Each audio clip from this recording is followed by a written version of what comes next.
ඔන්න ළමයි අද වීඩියෝ එකෙන් සම සුදු කරගන්න ක්‍රමයක් තමයි අරගෙන ආවේ.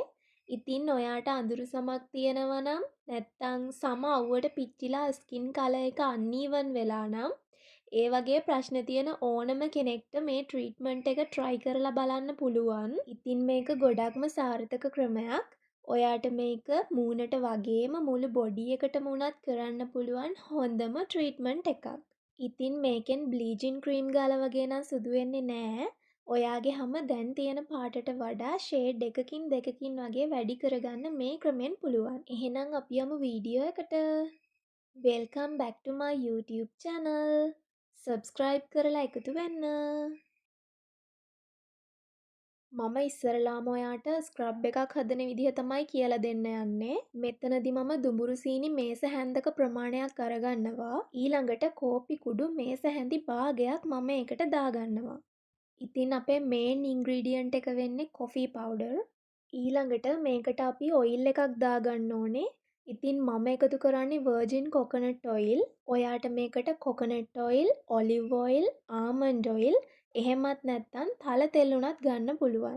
ඊළඟට මේක හොඳට මිශ්‍ර කරගන්න තමයි තියෙන්නේ. ඉතින් ගොඩක් සල්ලි දීලා ස්ක්‍රබ් වර්ග ඔයා කඩෙන් ගන්න ඕනේ නෑ.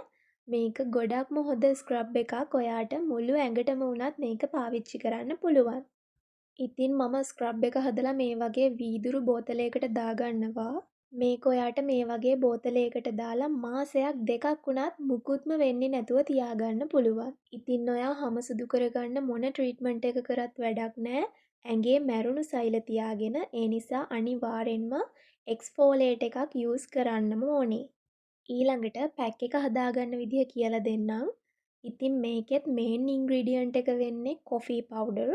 ඊළඟට මම කස්තුරි කහ තේ හැඳි භාගයක විතර ප්‍රමාණයක් මේකට දාගන්නවා. මේ තියෙන්නේ කඩල පිටි. ඉතින් කඩල පිටි කියන්නේ හැම සුදු කරගන්න පාවිච්චි කරන ගොඩක්ම ප්‍රසිද්ධ අමුද්‍රව්‍යයක්. කෝපි කුඩුත් එක්ක කඩල පිටිත් එකතු වුණාම ඔයාට ගොඩක් හොඳ ප්‍රතිඵලයක් මේ ෆේස් පැක් එකෙන් ගන්න පුළුවන්. ඊළඟට මේ දාන්නේ යෝගට්. ඉතින් යෝගට් අවශ්‍ය ප්‍රමාණයට දාලා මේක හොඳට මිශ්‍ර කරගන්න තමයි තියෙන්නේ. බ්ලීචිං ගාලා ස්කින් එක ඩැමේජ් කරගත්ත කෙනෙක්ට වුණත් මේ ෆේස් පැක් එක යූස් කරන්න පුළුවන්. හැබැයි ස්ක්‍රබ් එක නම් පාවිච්චි කරන්න එපා. මොකද ඔයාගේ හැම ගොඩක් සෙන්සිටිව් වෙලා තියෙන්නේ. ඒ නිසා ස්ක්‍රබ් එකක් නම් ඔයාට ගැලපෙන්නේ නැහැ. හරි. ඉතින් මම දැන් ස්ක්‍රබ් එකයි ෆේස් පැක් එකයි දෙකම හදාගෙන ඉවරයි. මේක මම ෆේස් පැක් එකක් කිව්වට ඔයාට මුළු බොඩි එකටම උනත් මේක ගන්න පුළුවන්. ඉතින් මම මේක ඇප්ලයි කරගන්න විදිහ පෙන්නන්නම්. මේ විදිහට ස්ක්‍රබ් එක දාලා හොඳට රවුමට මසාජ් කරගන්න ඕනේ. මේ විදිහට රවුමට මසාජ් කරද්දී ඔයාගේ හමේ තියෙන කුණු දූවිලි වගේම මැරුණු සම ඉතාමත් හොඳින් ඉවත් වෙනවා. මෙතනදී ගොඩාක් තද කරලා ස්ක්‍රබ් කරන්න එපා. ස්ක්‍රබ් එක කරලා මද රස්නි උණු වතුර වලින් තමයි සෝද ගන්න ඕනේ. ඉතින් මේ පෙන්නන්නේ ස්ක්‍රබ් එක කරාට පස්සේ මගේ අත තියෙන විදිහ. ඉතින් පේනවනේ දැනටම ලොකු වෙනසක් වෙලා තමයි තියෙන්නේ.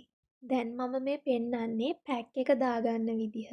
පැක් එක දාලා ඔයා විනාඩි 15ක් 20ක් විතර ප්‍රමාණයක් වේලෙන්න දෙන්න ඕනේ. ඊළඟට ඔයාට ඒක සාමාන්‍ය වතුරෙන් සෝදලා අරින්න පුළුවන්. මේ පෙන්නන්නේ ස්ක්‍රබ් එක වේලුණාට පස්සේ තියෙන විදිහ.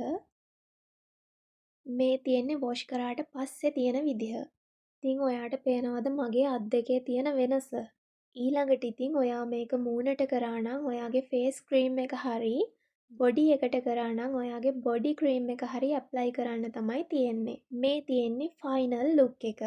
එහෙනම් ගිහින් එන්නම්. අලුත් වීඩියෝ එකකින් ආය හම්බෙමු. Thank you for watching.